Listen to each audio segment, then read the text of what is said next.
Bread pakora, भांग की चटनी, गोभी के पकौड़े और मिर्च के पकौड़े।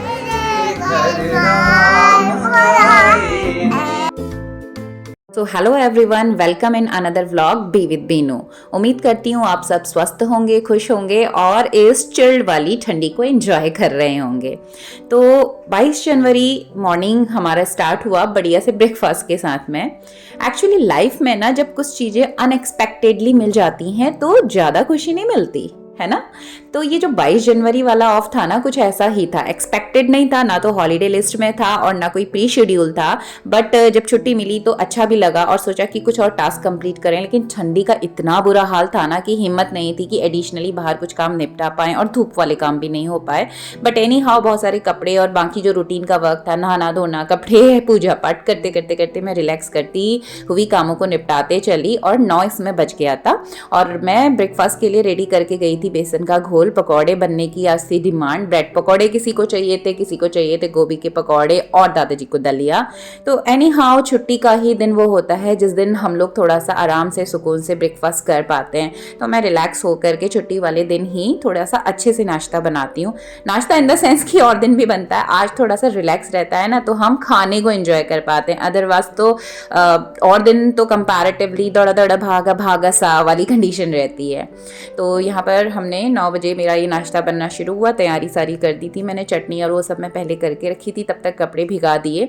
और जनरली मैं क्या करती हूँ आजकल ना, ठंडे पानी में कपड़े वॉश तो हो नहीं पाते मशीन में, तो मैं उनको गर्म पानी में पहले डिप करके रख लेती हूँ।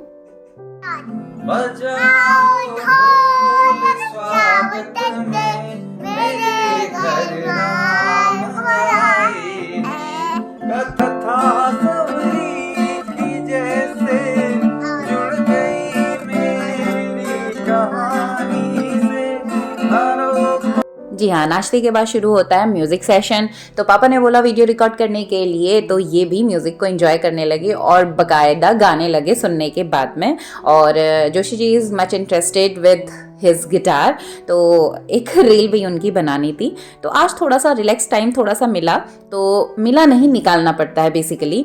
तो मैंने सोचा कि यूट्यूब को कुछ चेक करूं, लेकिन बच्चे तो बाप रे बाप, इनको सुलाए बिना तो कुछ भी काम करना इट्स वेरी टफ। तो एनी हाउ इनके साथ थोड़ा बहुत कुछ किया। और फिर उसके बाद दिन में कुछ हमारा मोटर वगैरह ख़राब हो गया था, तो जोशी जी वो ठीक कराने के लिए निकले और एक राउंड ऑफिस मारना था। तो तब तक हमने बनाया हल्का सा, क्योंकि नाश्ता हैवी था। तो फिर मैंने पतली पतली दाल वाली सी खिचड़ी बनाई, हल्की सी, दादाजी भी खा लेते, बच्चे भी खा लेते। तो यहाँ पर इनको खिलाने बिठाया।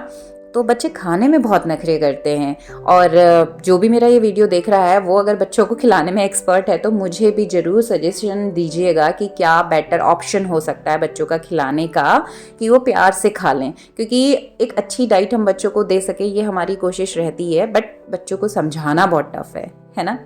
तो एनी हाउ ये यहाँ पर दिन के काम निपटे, शाम के सारे काम निपटाते हुए, क्योंकि भाई आज थोड़ा सा दिवाली मनाने वाली बात थी, तो हमने कोशिश की कि भाई हम 51 दिए जला दे चारों तरफ में। तो ये सारे दिए हमने बनाए और दीपक वगैरह जलाने के बाद घर के चारों तरफ ये दिए हम रखने निकले। तो ऑब्वियसली घर, बच्चे, जॉब, इन सब चीज़ों को साथ में लेकर के चलना बहुत आसान नहीं होता। बट चीज़ें अगर आप प्लान मैनर में करते हैं तो काफ़ी शॉर्टेड आउट हो जाती हैं और एक स्मूथ मैनर के साथ आपके टारगेट, आपके टास्क कंप्लीट होते हैं one by one. And obviously जब हम जिस तरह से अपने आप को डिसिप्लिन वे में ढालते हैं, मैं कहूँ तो हम वैसे ही बन जाते हैं। तो एक रूटीन जब आप सेट कर लेते हैं ना, तो चीज़ें आराम से उसके अकॉर्डिंग होने लगती हैं। और भाई बहुत मुझे करना पड़े, मैं बहुत सारी जिम्मेदारी निभाऊं, मैं बुजुर्गों के लिए भी टाइम निकाल के रखूं, तो ऐसा नहीं है। क्योंकि घर की बहुत सारी चीज़ों को देखते हुए मोस्ट ऑफ टाइम मेरे पास खुद के लिए टाइम नहीं होता है, और जो 1-2 घंटे मुश्किल से बचते हैं उसको मैं इसी यूट्यूब की एडिटिंग वगैरह में यूज़ करती हूँ। लेकिन एट द सेम टाइम मुझे ये रियलाइजेशन है, क्योंकि हम भी पेरेंट हैं और वो भी पेरेंट हैं, तो उनको भी ज़रूरत है। तो जो छुट्टी का दिन होता है थोड़ा सा समय उनके साथ निकलता है, और फिर लास्ट में वही होता है कि खुद के लिए टाइमिंग ज़ीरो हो जाती है। और मैं चाहती हूँ कि मेरी अपनी रिकग्नाइजेशन हो, तो मैंने अगर ये जर्नी स्टार्ट की है यूट्यूब की, तो मैं इसको भी अब छोड़ना नहीं चाहती।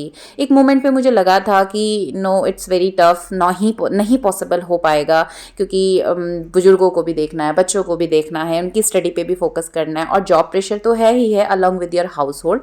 तो एनी हाउ जब आप प्लान वे में चलते हैं तो चीज़ें मैनेज होती हैं। तो अभी यहाँ पे जोशी जी प्लान कर रहे हैं गन फायर का हैप्पी दिवाली बोलने के लिए। तो ये है गंधक और पोटाश, बारूद, गंधक पोटास अलग अलग दोनों मिक्स होता है। गंधक पोटास सुखा के ये भरा है छोटी डिब्बिया में मिक्स करके। ये मसाला ये पहले से गांव में चिड़िया बंदर भगाने के लिए यूज होता था, है ना जा? चिड़िया भगाने के लिए, बंदर भगाने के लिए। और बड़ा ईजा ने भी खूब फोड़े हैं। वो पहले तो बंदूक भी मारी है। ईजा डरती नहीं है, ईजा चोरों को भी साइड कर सकती है। इस पाइप के अंदर आ गया।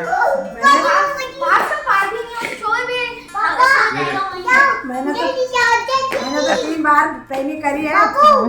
ये जाएगी इसके अंदर अभी और इसके अंदर इसको जोर से स्ट्राइक करेंगे आप।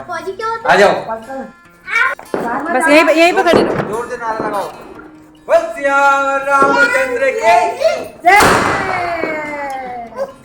तो दादी ने लिए स्पेशल ट्रेनिंग। दादी लोग के घर में आए थे चोर। कितने चोर आए थे? ईजा के कान के मुनड़े खो गए, चोरी हो गए। हाथ के पहुंची चोरी तो ईजा मेरे को दे जाती। कहाँ से अब चोर ले गए, पहुंची भी चोर ले गए, कान के भी चोर ले गए, गलोबंद भी ले गया, आप कुछ नहीं है। और तब आप कितने साल के थे जब चोर आए थे? मेरे साइज का 14-15 साल का। 14 छोटे होंगे। और हाँ, तो चोरों ने इनको लगा दिया बाहर से कुंडा और तब इन्होंने अपने छोटे होने का फायदा दिखाया। दरवाजे में छोटा कोने में होल तोड़ के उंगली डाल के कुंडा खोल दिया। फिर मार मुर नहीं गए चोर किसी को।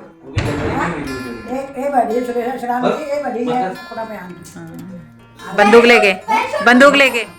तो ये था एक छोटू सा व्लॉग कि भी कैसे हमने शेयर की थी 22 जनवरी श्री राम भगवान मूर्ति स्थापना दिवस को, और छोटी सी दिवाली एंड सिंपली छोटी सी शेयरिंग आप सबके साथ में।